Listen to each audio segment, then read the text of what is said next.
Hi, welcome to the fourth vidcast for February 2011. It's John DL here. It's the ninth vidcast this year, in fact, and I'm sorry for the delay. You'll notice that the blogcast was posted on the 18th of February. I've just been so busy that I haven't had time to actually produce the video version, and I apologise for the delay.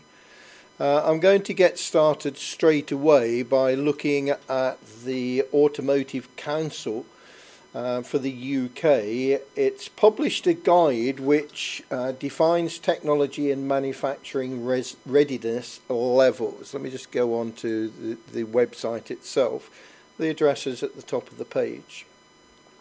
The idea is it will help steer developers and adopters of new automotive technologies through the stages of bringing new capabilities to market, from the early stages of research to the supply chain.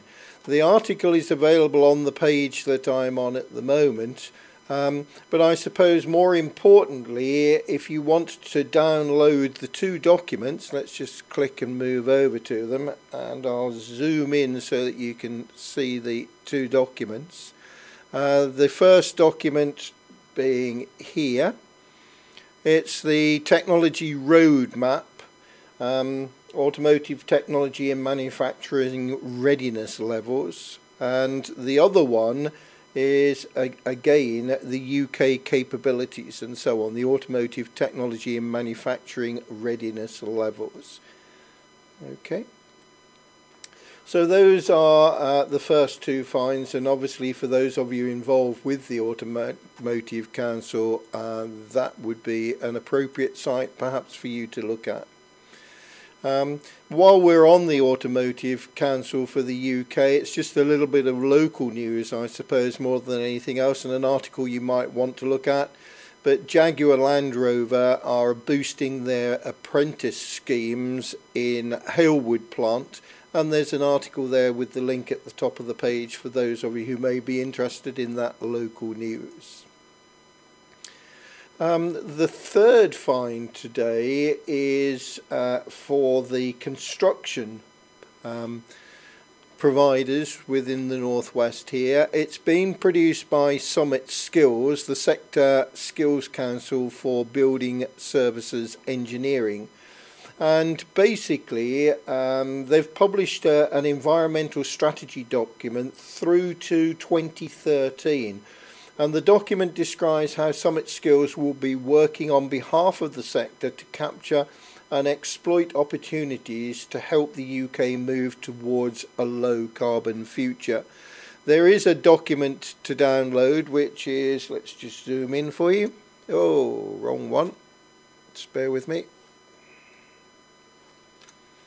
Okay, there it is.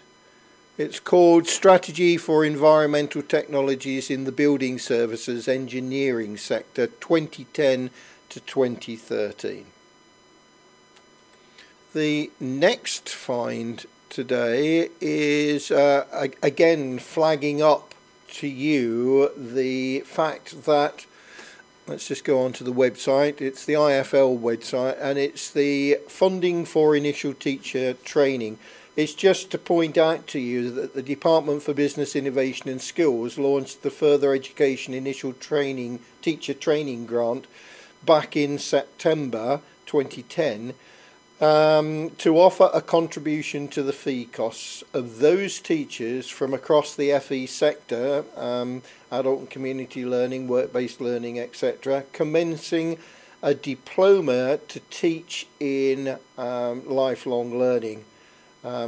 It's the DETLs, or a Skills for Life related additional diploma on part-time in-service basis from when they released the grants in 2010 onwards.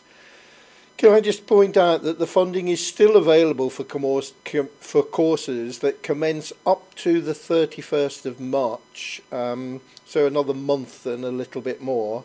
The flat rate non-means tested grant of £400, however, has to be claimed by further education employers, the colleges, work-based or community providers, via the Institute for Learning. The details can be found on this website.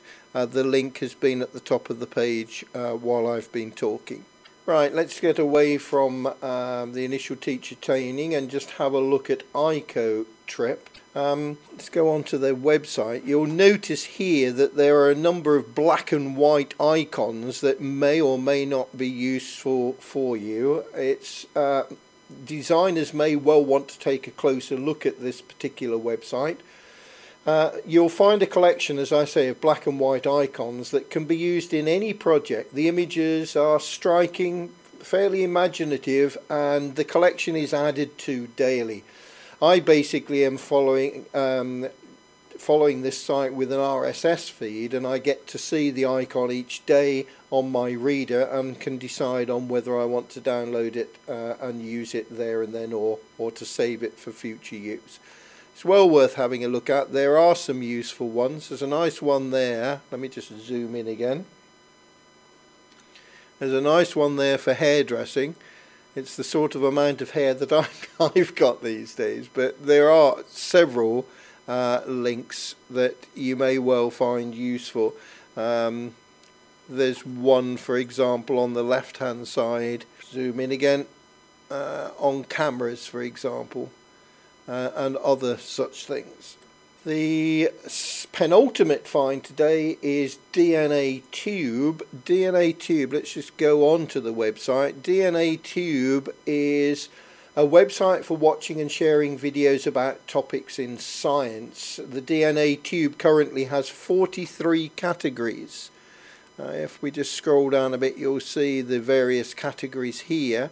If we view them all, They do include biology, chemistry, physics, computer science and so on, and it seems to be taking an awful long while for them to load at the moment. There are various topics as well, and there are featured videos. The quality of the videos is excellent. Let me just, oh here we go, we're into the different categories. Let's just zoom in for you so you can see them. So there are lectures, article videos, scientific animations, experiments, seminars, biochemistry, cell biology, molecular genetics and so on. I'll just scroll slowly across the pages so you can see the different video clips that are available. Okay, and that's just a sample of them. And hopefully when I go back to the home page, and it does seem to take a little bit of time, the video will start. The malaria parasite's life cycle is very complex, involving many stages. As the mosquito feeds, malaria sporozoites enter into the human bloodstream. They quickly make their way to the liver and infect liver cells. Okay, I'll leave that there. As I say, you can search it using keywords, browse different categories to find videos, and the plus, I suppose, is they can be embedded into a blog, a VLE, website, etc. And if you register, you can also download the videos for use offline. Our final find is Safe Workers. Safe Workers, we're told, was formed to offer a unique reference point on work safety or workplace safety. As I'm sure you're all aware, and I don't need to tell you, it doesn't matter whether you're an employer, an employee, self-employed trader or a director of a large company. You might even be a customer who just uses a shop or a client who visits a business premises. Work safety matters to everyone. Despite this, many people don't know their safety rights and responsibilities, and others may be aware of the basic principles, but they still need further advice and help. In here, there are a whole load of different categories. I'll just scroll down so I can zoom in and you can see them. Okay, there's agriculture, ask the experts, there's a whole load on bullying in the workplace. There is employment law, discrimination, case studies, employment relations, equipment and environment, finance, psychological, and that's on about stress, dangers of working in offshore oil and gas industry, health and well-being. There's work on travel, working from home, workplace safety, and so on.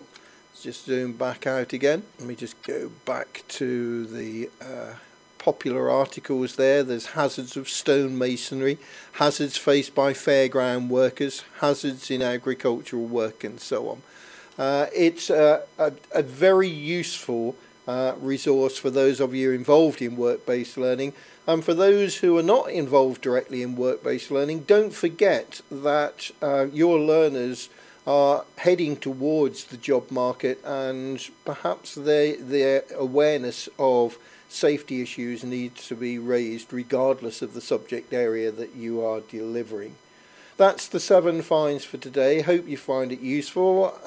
Do join us on our live broadcast, which is always the second Monday of each month, and or follow us on my blog for either the written version, which is on the screen at the moment, or the downloadable audio, the blogcast or podcast about the blog, and of course this vidcast. Talk to you again soon.